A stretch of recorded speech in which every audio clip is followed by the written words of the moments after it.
Now, Sports Talk with Brodes. Here's Hunter Brody. Hey guys, make sure you head on over to my Twitter page for the new weekly giveaway. Every Wednesday, there's a Hump Day giveaway. Right now, we're giving away a beautiful quarter zip 76ers long sleeve. It is magnificent. All you need to do is check out the pinned tweet at the top of my profile, retweet it, follow me, and follow at Brodes Media, my Brodes Media account. So that's it. Make sure you are engaged and ready to win, and stay tuned for all the other Hump Day giveaways that are available every Wednesday. Enjoy the show.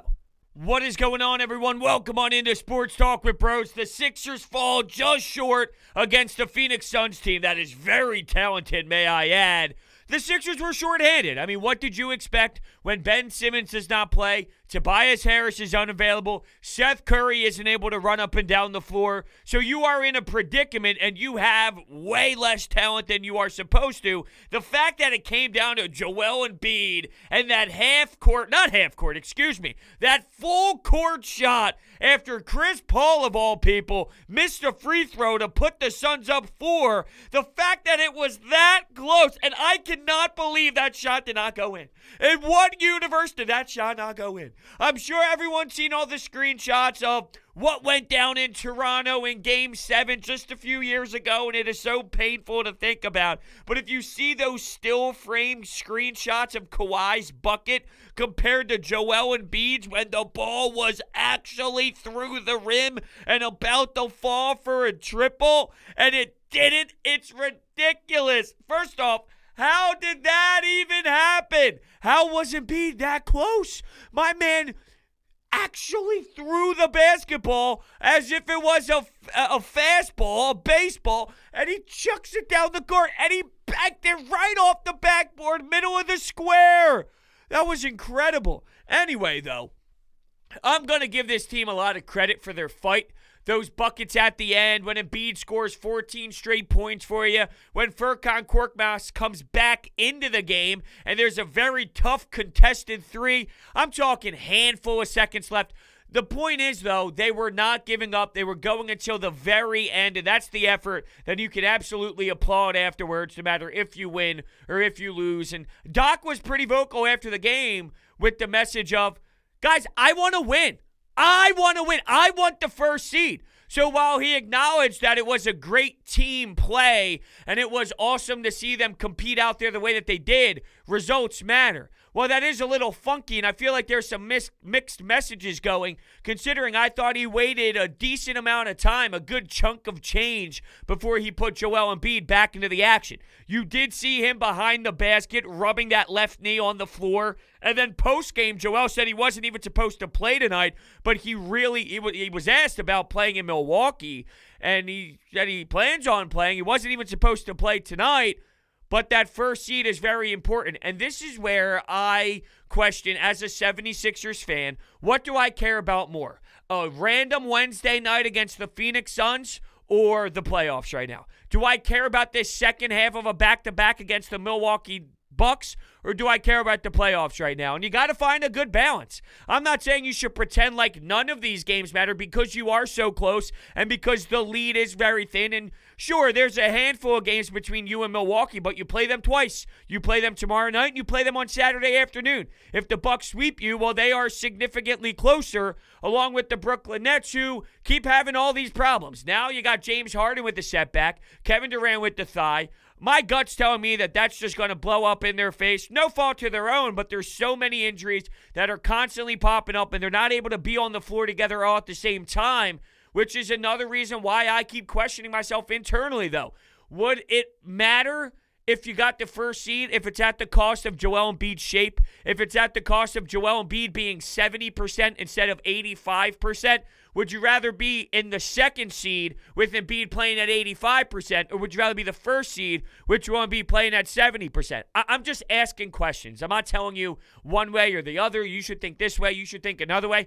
I think it's perfectly fair right now, though, to see what's happening around this league with all sorts of players getting all sorts of lingering problems right now. Kawhi Leonard, Anthony Davis is finally returning. I mentioned the Brooklyn Nets.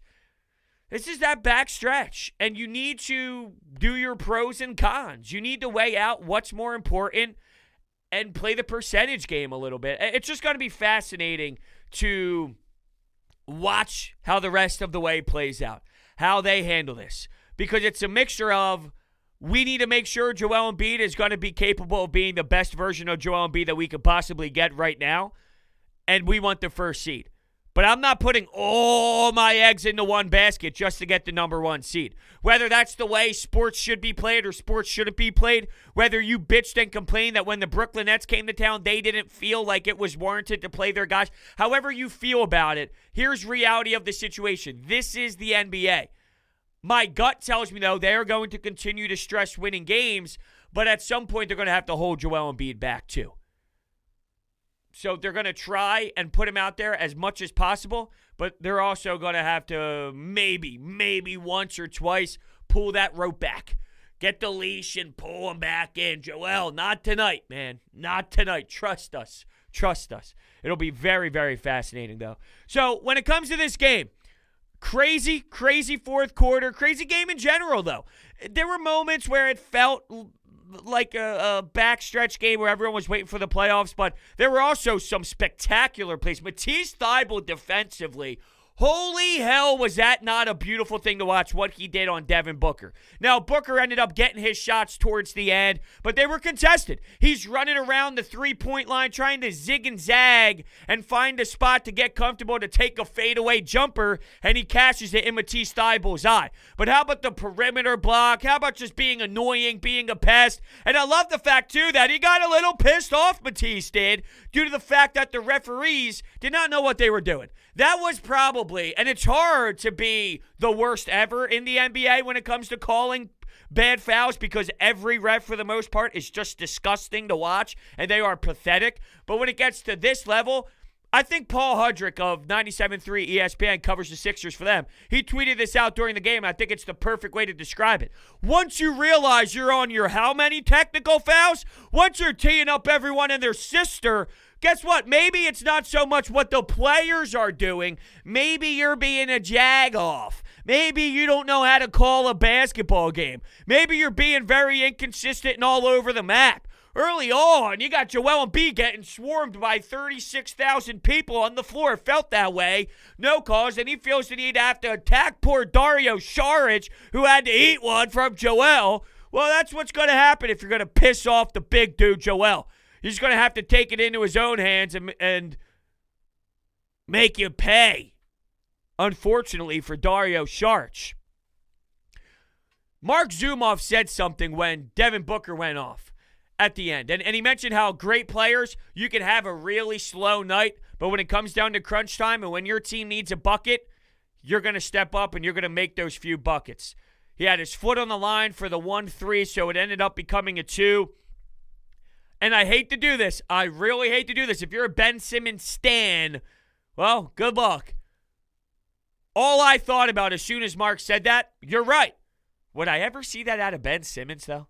And the answer is no. I really wouldn't. And I know they're two totally different styles of players. It's not fair to expect Ben Simmons to be a guard that can shoot the ball like Devin Booker, and I'm not saying he has to, but players do it in their own ways. Great players find their own unique personality out on the floor, and when they need to get their buckets, they get to their comfortable spots. They do what they're accustomed to doing. They have their specific takeover plays where when your team needs help, I'm going to do this. I'm going to do that.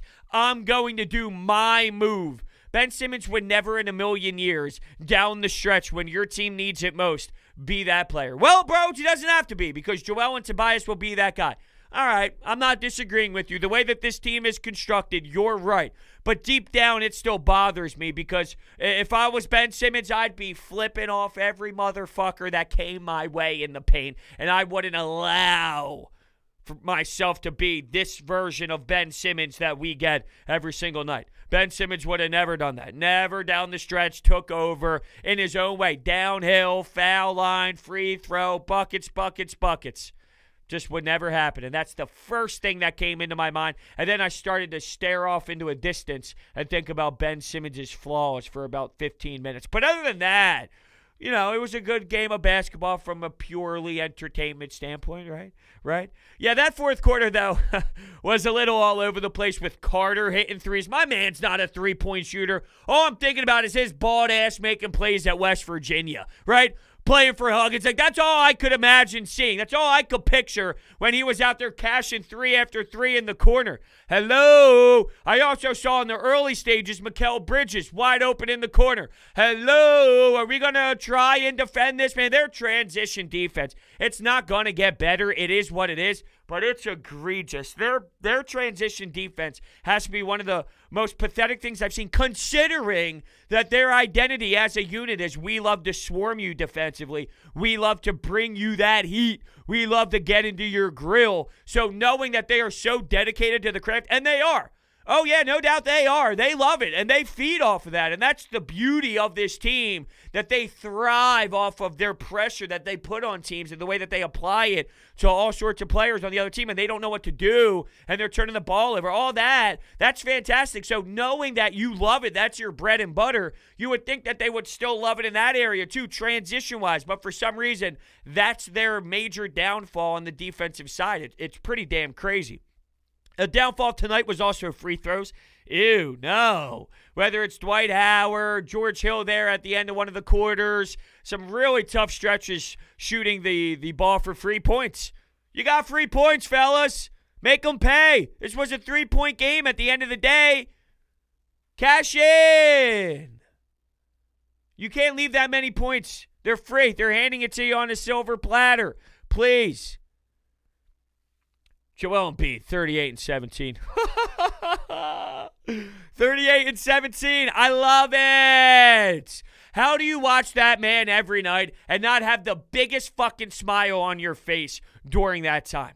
It's seriously one of the best 2 hours of my life. I watched Andrew Knapp hit a walk-off for the Phillies. I had about 45 minutes or so until the Sixers. By the time the Phillies ended with the rain delay, it was perfect time. Fiance had the dinner already. We had some fish. We had some broccoli. We had some rice. It was nice. It was nice. And then as soon as I was finished, clean up the plates, although she might have cleaned up the plates. I might ask her to clean up the plates because I had to get up the Phillies post-game pod. I'm such a terrible person. I sit on the couch, and for the next 2.5 hours or so, I'm just loving every moment of Embiid. Except for the beginning when he was getting swarmed by 4 defenders in the paint, and you could tell he was getting frustrated. He bounced back, and he adjusted for sure. I was actually a little surprised to even see him go back out there. I figured once he was laying on the ground holding his knee when he was off the floor, this wasn't during play, if you didn't see. It was behind the basket when he was subbed out for. So, you think about the circumstances here and where they are. Maybe this is a good time to just shut her down and raise the white flag. But Furkan, same thing. As much as I've given Furkan a hard time throughout the year, and I like to have fun with it at this point, I'm not going to lie, because I know it ticks people off, and there's a few people that I like to have fun with and toy with a little bit, just from, it's just fun. It's just fun with the Korkmaz thing. But he has been playing well. He has been shooting the basketball better as of late. And when I saw him with the whole injury, oh, come on. I never want to see someone go, this guy's been making the most of his chances. He's getting thrown in the mix, and he's getting most of his chances. I saw Tyrone Johnson tweeted out during the game talking about what he would do if he was Doc Rivers with the bench, and it's about Furkan, that's why I bring this up. He said he would go, it also perfect segue into the disgusting performance out of Shake Milton that I've just been screaming about for who knows now, like 3 months it seems, maybe even 4 months. Shake Milton has been putrid all season long. He's never been good. He's had a game here and there. Once in a blue moon, there was something that was all right. He has not been good enough for 85% of his play this season. But what Tyrone brought up was if he was Doc Rivers, his bench would be George Hill, Dwight Howard, Matisse Thybulle. He'd run an 8-man bench. And I would agree with that assessment. That's what I would do. What I think it's going to be, though, is about 8.5 with Furkan switching in with Matisse Thybulle, depending on the matchup. You might be able to get away with the Furkan in the first series, and I think Doc is going to give Furkan that chance based off of how he's played since this most recent run, and he's playing confidently, and he provides spacing off the bench. I'm talking in Doc Rivers' view here. I think he is going to get that. I would go with the 8, though. With the way Matisse plays defensively, it's ridiculous. Shake can't play. Shake cannot play in the postseason. If he gets any run, I'm torn. Doc said after the game, I believe in Shake Milton. I believe in him still, 100%.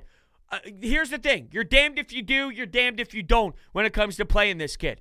You're damned if you don't because, well, all year long, 6th man of the year, we're going to groom him into a Lou Will. And, he's part of your team, and he's been part of your bench the whole season long. And now your message is, kid, you're not good enough for me. So that's damned if you don't. Damned if you do. He stinks. He's not good. Turnovers out the ass. Turnovers every possession. I'm watching him try and make a simple bounce pass to one of his teammates. It goes behind him, and it ends up going out of bounds, and the Phoenix Suns go the other way with the basketball. That's a simple pass. Lost is an understatement for Shake Milton. He doesn't know where to be. Remember when Glenn Robinson III was here, and he said to the media that, I don't really know my role here, and everyone got on Brett Brown for it? Shake Milton doesn't know his role. Shake Milton has no idea what his role is supposed to be. You think it's 6-man primary ball handler. You think it's off the ball a little bit. But he's making poor decisions when he attacks to the rim. When he's going up, poor takes. Just bad. Why are you attacking that situation? Why are you going to the rim then? Why aren't you getting your teammates open instead? Like, there's so many times where Shake is just all over the map. I wonder what planet he's on at times. On both sides of the floor. Off. Completely off. Shake Milton can't play. Tyrese Maxey, he has added more defensively as of late, and he's been praising what it's like to play with this core of veterans, and I'm sure he is soaking in all of this information, not only just from the veteran players, but you come into the league as a rookie, you're on a team that's planned out to make a legit playoff run. And oh, by the way, your coach is Doc Rivers. I can only imagine what that is like, and the whole entire coaching staff. I can only imagine what that is like for such a young mind that's ready to really pounce with everything he's possibly handed to him. And not handed to him, what he has earned for sure. I'll tell you what, though, that attacking the rim, his layups, his ability to finish close to the rim, I'm not telling you it's perfect. Not every attack is perfect. Not every downhill move is perfect. He can definitely do some work when it comes to shooting the basketball out by the perimeter. Those are not falling at an enough clip for him. There's something there, though. A long-term project for sure. There's something there with Tyrese Maxey, and the fact that you have him in your back pocket is just somewhat soothing. He added a little bit defensively, too, may I add. Off the ball, being in the right spots. You're just starting to see that growth. Just like when we mentioned Matisse Thybulle, and not only his defense, but just here and there. Your tiny, tiny spots here and there. You're finally starting to see Matisse put the ball on the floor and go to the rim. Matisse make a three-pointer. His offensive game is slowly, not enough for this playoff run. I'm talking more long-term at Matisse as well. I'm just talking about it the same way that I'm talking about a Tyrese Maxey. You're starting to see their games somewhat transform in front of us. George Hill, off the bounce, shot 3-pointers. Whoa. Excuse me. Did you just say that your ball handler can actually shoot a 3-point shot and shoot off the dribble? I just forgot what that was. I'm sorry. It's been so many years since I was actually able to see my point guard actually do that. It was amazing. It was like basketball. Poor Ben Simmons. How dare I start shredding him like that again with all these games that he's not playing? I'm sorry, but how is that not the first thing you think of when you see George Hill do that? It should be. If it's not, I don't think you assess Ben Simmons properly. If it's not, you're just blocking that out and throwing it on the other side of the building, sort of like what happened to Howie Roseman a few years back with Chip Kelly. That's what you're doing. You're acting as if it's not a problem when it's a major problem. George Hill showed that he was getting some of the rust off.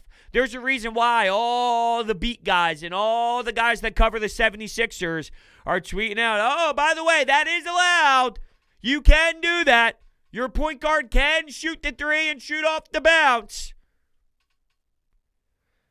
Whoo. By the way, Shake was minus 17. Damn. Here's one thing. Oh, a couple more things actually here on the notes. Ben Simmons,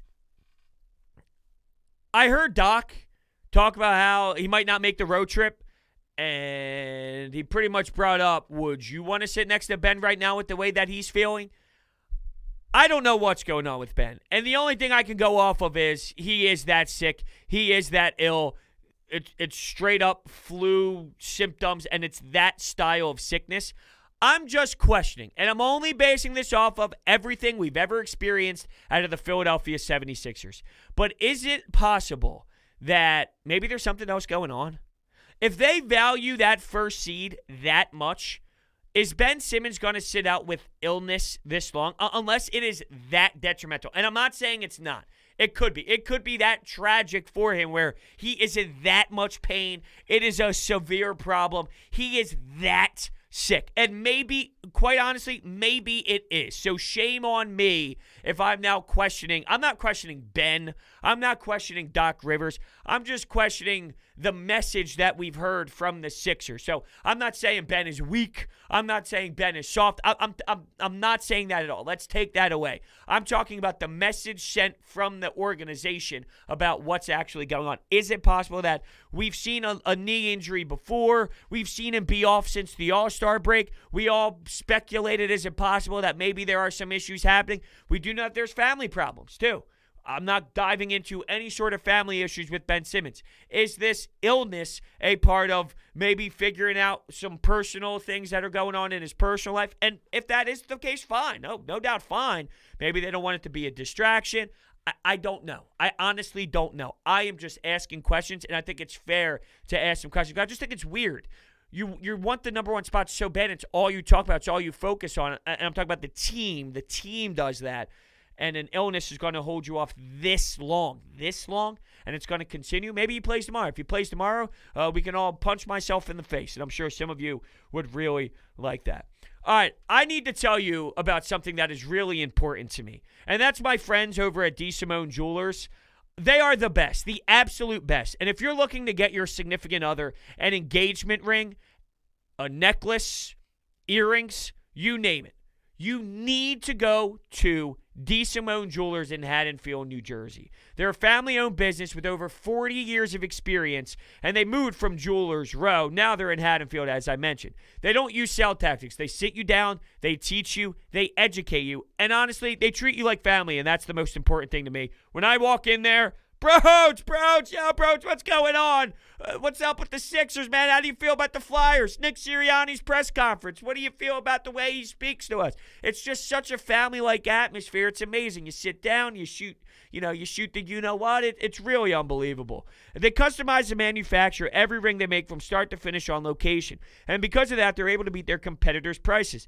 I've sent so many family members and friends in their direction, and I get the same reaction. Bros, they're unbelievable. Their prices can't be beat. I know. I told you, dude. One of my good buddies, he had to make a big change. He had this whole thing planned in another spot. And I'm like, dude, go to DeSimone. And 2 days later, I got a text message. Holy shit. Yeah, dude, I know.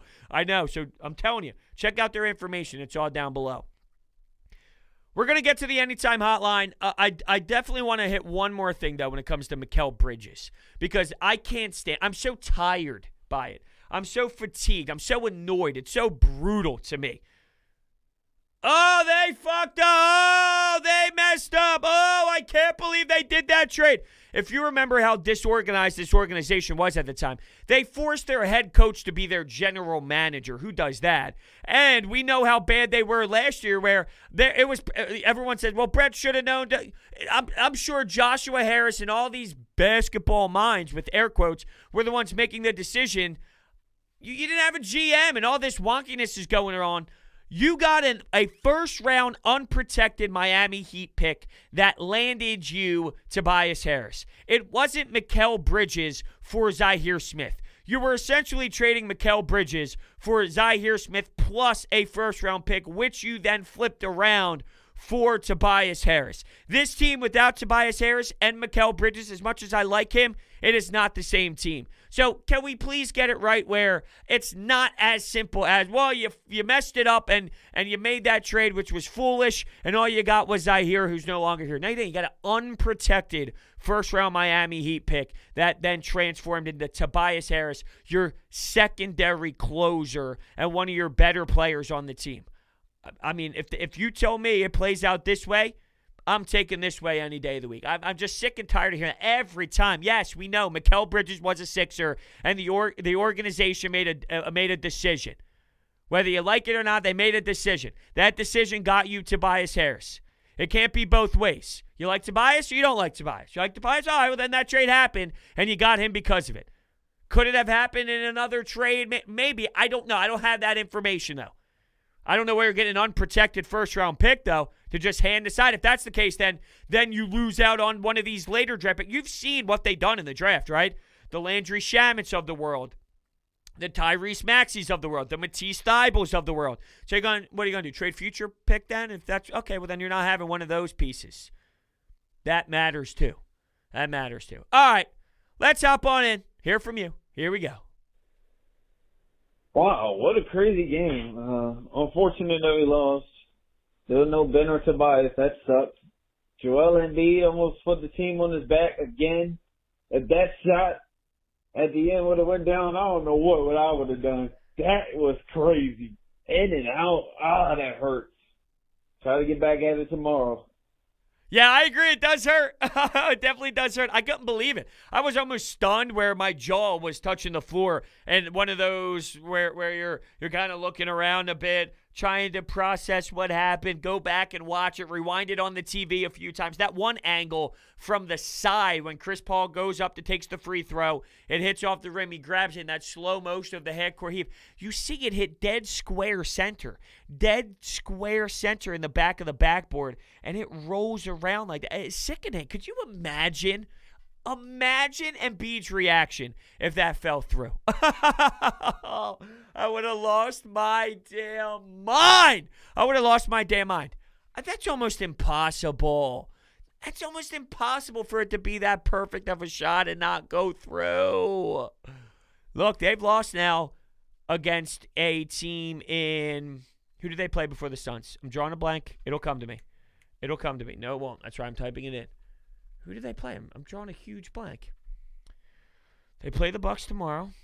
The Warriors. That's right. Seth Curry with the 49 burger. Dude, he's insane. I didn't bring this up. I brought it up on Coffee with Brodes. I didn't bring it up during the post-game pod, but his game log before the Sixers, like he scored 49 against the Sixers. It looks like he only had 18 his last performance today against the Wizards, but 49 with the Sixers. 47, 33, 42, 53, 38, 32, 41, 37. The 41-point performance against the Bucks. 53 against the Nuggets. 47 against the Celtics. 49 against the Celtics. It's just crazy. It's just absolutely crazy to get sidetracked on a Warriors thing. Steph Curry thing specifically. You lose to the Warriors, you lose to the Suns, you got a big game tomorrow, and you're banged up. That was a competitive game. You put a lot of effort out there. You battled. It was physical. You got choppy. You got chippy. It was an emotional ride. That all plays a role in the fatigue level for tomorrow, whether it's the physical fatigue or the mental fatigue. So how are you going to put yourself in the best position possible to come out and really make a statement against a Milwaukee team that's in third place? Holy shit, that would have been the shot of the year. That would have been the play of the year, but it's all right.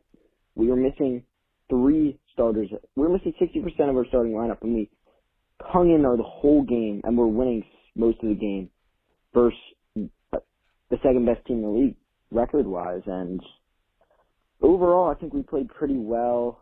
The Suns moved the ball really well, so Matisse Thybulles' defense was great on Devin Booker. And Shake Milton looked lost again. Tyrese Maxey had a nice spark off the bench with 14 points. Yeah, Tyrese Maxey can play. He's the project, but I'm telling you, that kid can absolutely run with the guys in this league. That's for damn sure, and it's going to be fun to see his development and his growth. What did I want to bring up that you said? I totally just drew a huge blank. It was on the tip of my tongue, and I lost it. Wow, really? No, I'm going to get it. There's no way. Oh, yes, because you were talking about Matisse Thybulle. You were talking about the defense on Devin Booker. It was something where he just swarmed him, and he made him nervous all night long, if you will, because he knew that Matisse Thybulle was going to pounce and definitely get all up in his face and make sure you're going to feel the pressure. I'm here, dude. All right? It's going to be a long night for you. I enjoy, though, watching Chris Paul. Chris Paul was always annoying to me, and I don't know why, because he's one of those respected veterans around the league, but he always bothered me, just annoyed me, the banana boat or whatever. He just, I don't know, there was something about Chris Paul that always rubbed me the wrong way. Now that he's getting into this older part of his career, real old, deeper, not a lot of time left, knowing his woes, there is a side of me that has somewhat had a 180 on who he is and the fact that he balls the way that he does. Just a good, simple, pure point guard that can shoot the basketball, shoot the rock, get you big buckets late, and also facilitate for your team. I think the older he gets into his career, the appreciation level continues to move forward with him for me. He was making plays for them, for sure. You know, he was knocking down some big shots, and he was the leader. And the fact that you add, it shows you the presence of Chris Paul, what they were in the past. Devin Booker was always a stud, right? He was always a scorer, always a player that can give you 50, give you 55, give you 48 on any given night. But you didn't have that added bonus. And I wouldn't even call that the added bonus because Chris Paul was way more than just, hey, here's some added bonus. You see, though, the professionalism, the veteran presence of a player in the NBA, how much it matters to be ready to win, how much it matters to have so many tools and so many experiences and so many ups and downs and so many losses. And it's just the maturity of a player. You see how that settles a team down and the impact that it makes on a franchise. And just think about that when we think about where Joel is now compared to years ago. What's up, man? Shake Milton is bad. Something happened to him, but Joel Embiid did well. I liked Danny Green. George Hill played really good for the minutes he got. Tyrese Maxey played well. I think this game showed a lot. I think it showed a lot about the team, and I think that when we get Ben and Tobias back, I think the team will be pretty good, and I think that we can beat anyone when the playoffs come around.